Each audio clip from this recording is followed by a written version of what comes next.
Steve Barry here at the legendary Hollywood Bowl, where final rehearsals are underway for the Diavolo dance company. Part dance, part spectacle, part social commentary. In a relatively short period of time, Diavolo has become a modern dance company not to be missed. Let's find out why.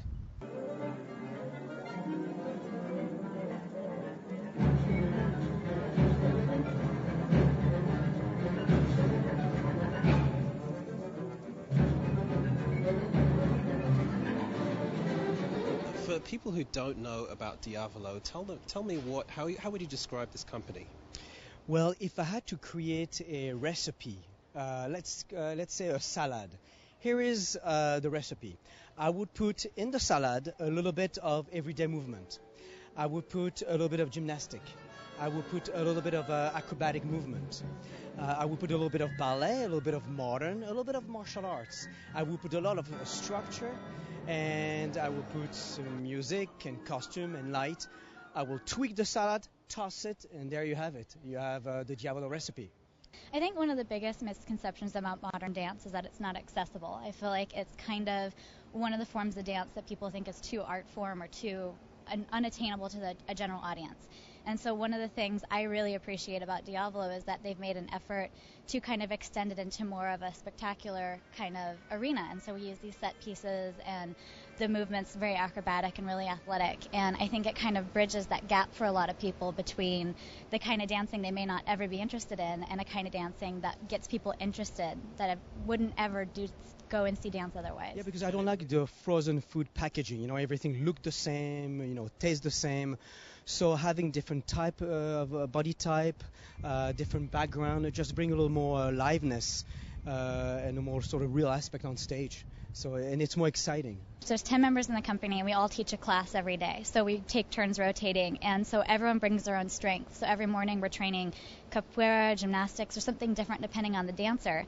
And aside from that, we just have a regimen of strength training and various other skill training. Like we all have to be able to do 10 pull-ups, hands down. We all have to be able to run on our time off and stuff like that. All the pieces that we do actually are created by my dancers. We have 5 men and 5 women, and I don't accept any divas in our company. There's no really a soloist, and we work as a group.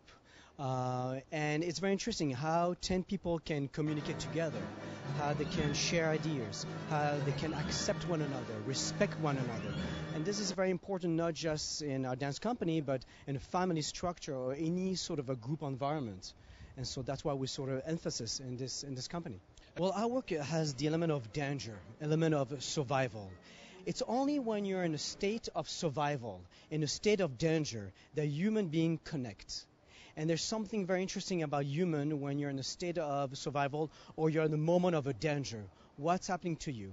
How do you trust yourself? How do you trust your neighbor? And that's so this all our pieces that has this element of danger speak about the human behavior. So that's why our underneath our themes are the themes of faith, of survival, of trust, of teamwork. Pretty much everything involves trust. Starts with the audition. We kind of all have to be willing to be fully trusting of each of these people right away. So that's something, a quality I think that we all have innately, which was great, and it helps us just as a team because that's, like you said, it's just something we have to jump into right away.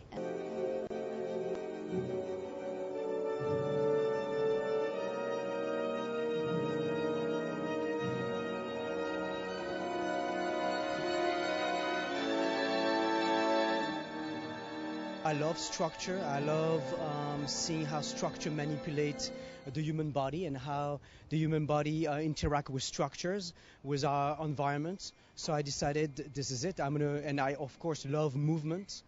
And so I decided to actually mix structure, architectural environments with the movement and the bodies. The majority of our pieces have to deal with moving structure. Some of them not, just freestanding.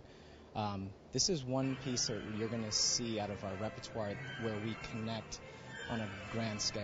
Everything has so much to do with growth from the beginning of the piece to the end. Being that I've never been at the Hollywood Bowl before, I was telling the other dancers I think it's pretty awesome for those of us that have never seen a show. For the first time being at the Hollywood Bowl, performing in it is like amazing. in itself. I think it hasn't quite hit me yet. Until those seats fill up, I don't think it's going to quite hit how impactful it's really going to be on Diavolo as a whole. I think it's just taking Diavolo to the next level, basically, is we've been working really hard on a little more dance, a little more artistic. So far we've been pretty successful with it, so we're hoping that everybody here will enjoy it. This is a huge event for us, to be performing with the Los Angeles Philharmonic Orchestra, with Esa-Pekka Salonen and his music. It's a great honor. We're absolutely excited. We're excited also because I feel extremely confident about this piece. It is a beautiful piece. And trust me, I don't say that with all our pieces. Most of our pieces is okay. But, but this one, we actually, we did a lot of work. I did 4 months prior to our first day of rehearsal. I analyzed the music and listened to the music 1,000 times. I had the model of the structure before the first day of rehearsal. So day one of rehearsal, I knew exactly what to do, and we never looked backwards from that point on.